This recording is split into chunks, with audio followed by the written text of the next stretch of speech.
либертарианцы, в отличие от этатистов, и а, ну, как бы рассчитывают на природу человека такая, как он есть, его не надо менять.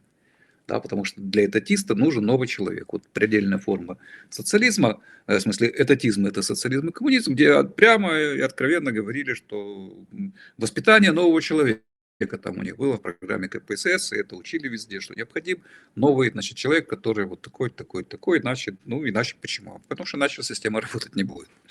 Вот. А либертарианцам никакого нового человека воспитывать не надо, вот, потому что они имеют в виду, что человек такой, какой он есть, то есть он со всеми его недостатками как раз и положительными сторонами, вот, и как раз государство является полным игнорированием этого факта, да, то есть ведь государство, ну, не было создано на самом деле для того, чтобы бороться со злой природой человека. Это Гоббс придумал. Вот. Причем бороться с помощью зла. Это он так просто оправдывал. Да? То есть, ну, во-первых, давайте так. Давайте, может быть, самый простой аргумент, чисто исторический. То есть, а с чего ты взял, что вот государство, оно создано для решения именно этой проблемы?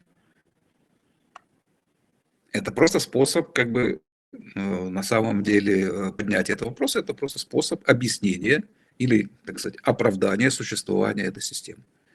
Что она якобы позволяет эту проблему решить. А уже следующий вопрос, позволяет она или нет. Вот. Государство создано и возникло для решения совершенно других задач, которые совершенно не входят, там какая-то природа и так далее. И оно с этой природой ничего абсолютно не делает. Да? То есть она не делает ее лучше ни в коем случае.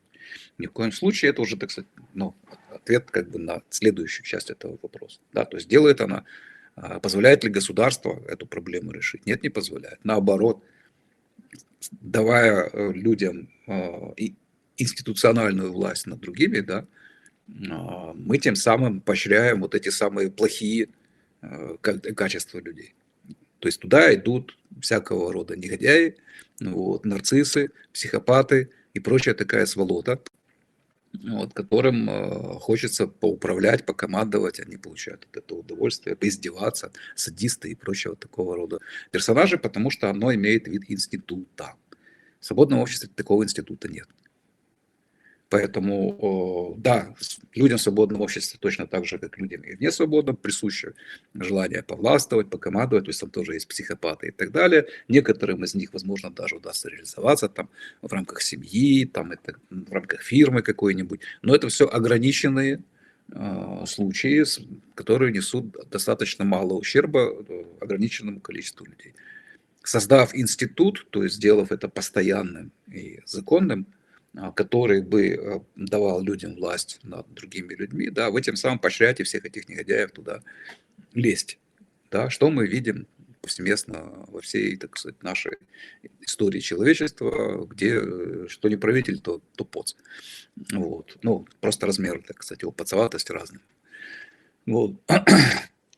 Так что здесь все аргументы в пользу именно свободного общества, который как раз не дает этой возможности, вот, позволяет быть только, ну, существовать этим проблемам только в виде там какого-то троллинга, там, абьюза, ну, вот, и прочего рода таких вещей, то есть где-то в офисе, там, в школе, вот, на фирме, в семье.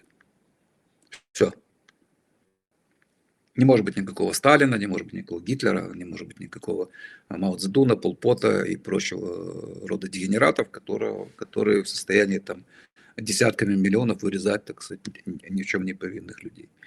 Вот, потому что здесь для них нет места, то есть нет такого места, где может завестись Пол Пот. Потому что Пол Пот заводится только тогда, когда у вас есть государство, есть место, креслица, да, у которого вот есть определенные полномочия, ну, либо те, которые там Пол Пот потом сам себе присваивает. Понятно, что это уже размер его полномочий, это дело уже дальше, так сказать, вкуса, но тем не менее все верят, что такое кресло нужно, такой человек на этом кресле нужен, но вот эта вера является основой его, собственно говоря, власти над всеми остальными. Вот. То есть это все имеет вид института. Свободного общества этого института нет. Вот. Ну и с моей точки зрения, как бы начало, так сказать, аргумента, или можно разбить на два аргумента, да, то есть просто происхождение государства, оно никогда не создавалось для того, чтобы бороться там с какими-то плохими качествами людей. Ну вот. И если подумать о том, что оно было создано для этого, то это решение крайне неудачно. Да, и любой мысленный эксперимент, вот, он сразу выведет наружу всю, ну, как бы комичность этого представления, да, то есть представьте, что большая группа людей высаживается, значит, на какой-то необитаемой планете. Вот у них ситуация, вот им надо вот организовать взаимодействие сообщества друг с другом. Вот. Значит, один выступает и говорит, давайте отдадим, значит, сейчас все оружие вот там вот этому чуваку, ему, значит, дадим право, значит, делать вот это, вот это, вот это, вот это, вот, и будем, значит, дальше жить. Отличное решение, да, то есть, ну вот кто проголосует как бы за такое решение. То есть, поэтому такая ситуация, что государство было когда-то создано там в том числе и для решения вот этой проблемы несовершенства человеческой природы, а она просто комична. Вот никогда такого не было и быть, в принципе, не могло. Это задним числом пытаются последователи Гоббса, его последователи приписать ему такую функцию, но опять-таки это все смешно, поскольку, так сказать, на самом деле понятно, что создание такой системы только усиливает эти негативные качества, дает им проявиться и последствиям гораздо больших масштабов, чем это было бы в любом свободном обществе.